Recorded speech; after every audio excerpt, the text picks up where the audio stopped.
Hi friends, నమస్తే. మాదిరెడ్డి సులోచన గారి అంతము చూసిన అసూయ నెక్స్ట్ పార్ట్ చూద్దాం. శాంతను పిలుచుకురావటానికి వెళ్ళిన కారు ఖాళీగా వచ్చింది. డ్రైవర్ మాత్రం ఉత్తరం తెచ్చి ఇచ్చాడు. ఉత్తరం చదివి సుధామణి పిచ్చిదానిలా అయింది. మరోసారి అపనమ్మకంగా చదివింది. అత్తయ్య, ఈ అభాగ్యురాలని మన్నించి మర్చిపోగలరని ప్రార్థన. మీతో శాశ్వతంగా విడిపోతున్నానని చెప్పలేక సతమతమయ్యాను. ఎంత శక్తి కూడా తీసుకున్నా ముఖాముఖి మీకు చెప్పలేకపోయాను. ఈ బీదరాలపై మీరు చూపిన అపారమైన ప్రేమానురాగాలను జన్మ జన్మలకు మర్చిపోను. ఆపుకు మీరే తల్లి, పెరిగి అది అడిగినా తల్లి చచ్చిపోయిందని చెప్పండి. నమస్కారాలతో అభాగ్యురాలు శాంత. ఏమిటిది? ఆమె కాళ్ళు చేతులు పట్టు తప్పసాగాయి. వెంటనే రమ్మని భర్తకు ఫోన్ చేసింది. కారు పంపింది. ఏమిటి సుధా, ఆదుర్దాగా వచ్చాడు రంగనాథం. ఇదేం కర్మండి? అతని భుజంపై తలవాల్చి వెక్కి వెక్కి ఏడ్చింది. అసలు సంగతి ఏమిటి? ఇదిగో శాంత రాసిన ఉత్తరం అందించింది. అతను నిశ్చేష్టుడయ్యాడు. ఏమిటిదంతా? నాకు మాత్రం ఏం తెలుసు? శాంతను ముఖాముఖి కలిస్తే గాని అర్థం కాదు. రవి ఏదైనా కోపంగా రాశాడంటారా? అలాంటిదేది అయి ఉంటుంది. అయినా అబ్బాయి అంత కోపంగా రాసే విషయాలు ఏముంటాయి? నాకు అర్థం కావటం లేదు. పద, వాడు రాసిన విషయం ఇది అని చెప్పకూడదా? అంతా తనిష్టమే అయినట్టు కోపంగా బయలుదేరాడు. అతన్ని అనుసరించక తప్పలేదు సుధామణికి. వారు వెళ్లేసరికే ఇల్లంతా నిశ్శబ్దంగా ఉంది. ధనమ్మ గడపలో నడుము వాల్చింది. కారు శబ్దం వింటూనే ఉలిక్కిపడి లేచింది. వచ్చిన వారిని చూసి కంగారు పడింది. అమ్మా శాంత, ఎవరో వచ్చారో చూడు. లేచింది. రండి రండి. కోడలు అలా కొట్టుకేసి వెళ్ళింది. అరగంటలో వస్తుంది. దంపతులకు వెళ్ళి కూర్చున్నారు. అపర్ణ పరుగున ఇంట్లోకి వెళ్ళింది. నీరసంగా మందహాసం చేస్తూ వచ్చింది శాంత. వారం రోజుల నాడు చూసిన మనిషికి ఈ మనిషికి పోలికే లేదు. మళ్ళీ చూడనేమో అన్నంత తమకంతో కూతుర్ని హృదయానికి హత్తుకుంది శాంత. ఏమిటిది?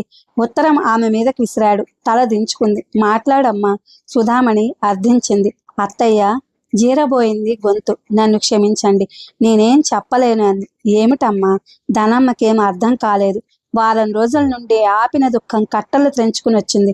అలా బేలగా దుఃఖించే కోడల్ని చూసి గుండె చెరువయింది సుధామణికి. లేచి కోడల్ని మనవరాలతో సహా దగ్గరికి తీసుకుంది. శాంత, చెప్పమ్మా, ఏం జరిగింది? ఎలా చెప్పనత్తయ్య? కూతుర్ని క్రిందకి దించి గదిలోకి వెళ్ళి రవి రాసిన ఉత్తరం అందించింది. నీ పేరు రాయాలన్న ఆశయంగా ఉంది, అందుకే అన్నారు. బీదవాడి వెంట నిండా కుళ్ళు, అసూయ అని. ఆనాడు నన్ను ఆకర్షించడానికి చదువు సాకుతో నటన చేశావు. ఈనాడు శేఖర్ కోసం నా చెల్లెలి జీవితమే నాశనం చేయదలిచావా? నీ రంకుతనానికి అత్తమామలపై ప్రేమ అడ్డుగా పెడతావా? వాడి దగ్గరే ఉంటావో చస్తావో నాకు తెలియదు. నా ఎంట మాత్రం ఉండద్దు. ఈ ఉత్తరమే విడాకులనుకో. నీ నటనతో అమ్మా నాన్నల్ని ఎంత మోసం చేస్తున్నావో వారి ఉత్తరాల వలన గ్రహించాను. ఇక ఆటలు చాలించు. నీ జీవితపు గమ్యం నిర్ణయించుకో.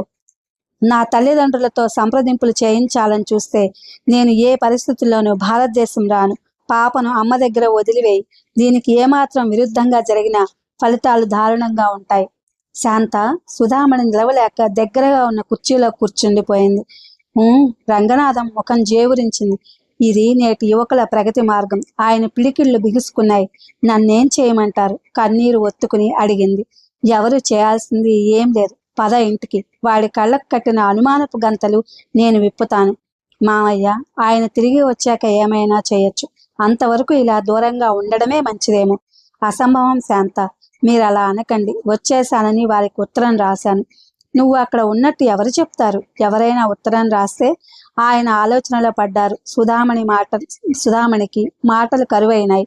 స్రవించి అశ్రువులను కూడా ఒత్తుకోవడం కూడా మర్చిపోయింది.